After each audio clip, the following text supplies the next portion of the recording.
Have a seat. Thank you so much. Nick, man, we've been having so much fun the last couple of days. I mean, I can't imagine what life is like with you on the road. I mean, your sense of humor is just awesome. It's got to be fun hanging around you. We have fun. We have a lot of fun. You know, like, our schedule's so busy when you're going around Africa and Indonesia, and you just need a couple laughs to break it up a little bit. And it's quite funny when I drive around shopping malls and outside in public places. A lot of people, you know, sort of freak out, and you know, these little kids, I love running after them. And there was this one boy who saw me one day and he goes, "What happened?" And I went up to him and I go, "Cigarettes." And love freaking kids out, man. We were in this airplane one day and my friends put me in the overhead compartment. A lot more leg room up there, so. No, they shut the door and we waited for somebody to come and put their bag up. This guy came, opened the door, go, "Boo!" You know. I said, "The restrooms are over there." The funniest story though is I was in the car one day, and when you see me from the outside of the car, you have no idea that I have no arms and no legs. You just see my head. And we're at the traffic lights one day and this car comes up next to us and this girl's looking at me. And I'm like, "Cool, let's have some fun here." So I look at her and I grab the seatbelt in my mouth and I loosen it. And then in the car seat, I just did this.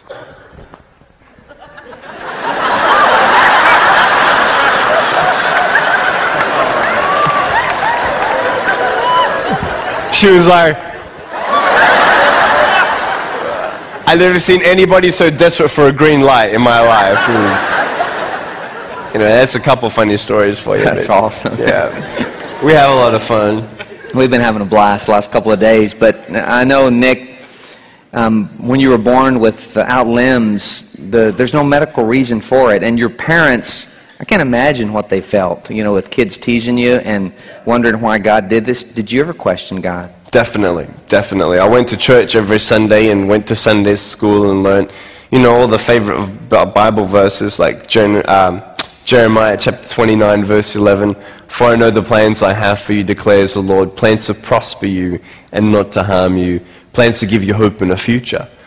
And I looked at that thing and I'm like, you know, other people could apply that in their life, but I couldn't. I couldn't see that hope and future. I got so angry at God. I said, "God, why'd you make me like this? Why? I mean, you may as well just have created a fish with no tail. I mean, what purpose will I ever fulfill in my life? I can't do this and I can't do that." And people teasing me and putting me down, and I just would never have thought that I would become the independent man I am today, traveling around the world and doing what we're doing. So it was very, very hard, very hard. And the purpose now is starting to come to light. And I can imagine you've gotten 2 degrees. Type what? Oh, we've done a double degree in accounting and financial planning. I've done it, and by the grace of God. And with this foot, I type 43 words a minute on a normal computer. It's pretty cool. That's awesome. Yeah.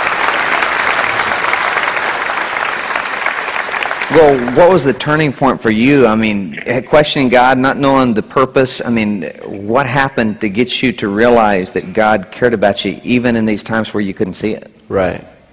That is when my life changed. And before I was 15 years old, I realized that as human beings, we want to know 2 things. In your pain, you want to know that you're loved. And second of all, that everything's going to be okay. I couldn't see that anything was going to be okay. I never thought I'd get a job. I never thought I'd ever get married. I thought even if I ever did get married, I can't even hold my wife's hand. I won't be able to dance with my bride on our wedding night. And when we have children, how am I going to put my arms around my kids when they're crying? And no one had any answers for me, and I wanted to believe that everything's going to be okay. And people used to come up to me and say, "Hey Nick, everything is going to be okay."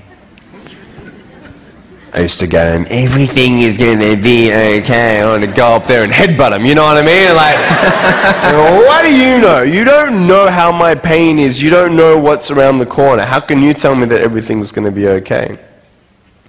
But it was when I read John chapter 9 when I was 15 years old and was convinced that God knows. God knows what He is doing. You see, no one could tell me why I was born this way.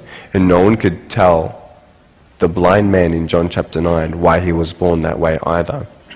But Jesus said it was done so that the works of God may be revealed through him. And it was done and it was shown. And just this tangible faith and peace of just knowing that someone understands. That God, who is bigger than my circumstance, is letting this happen for a reason. And I came to a point of saying, Lord, I don't understand this purpose, but I trust that you know what you're doing. And that is when that peace of God gives you that strength to get through from day to day.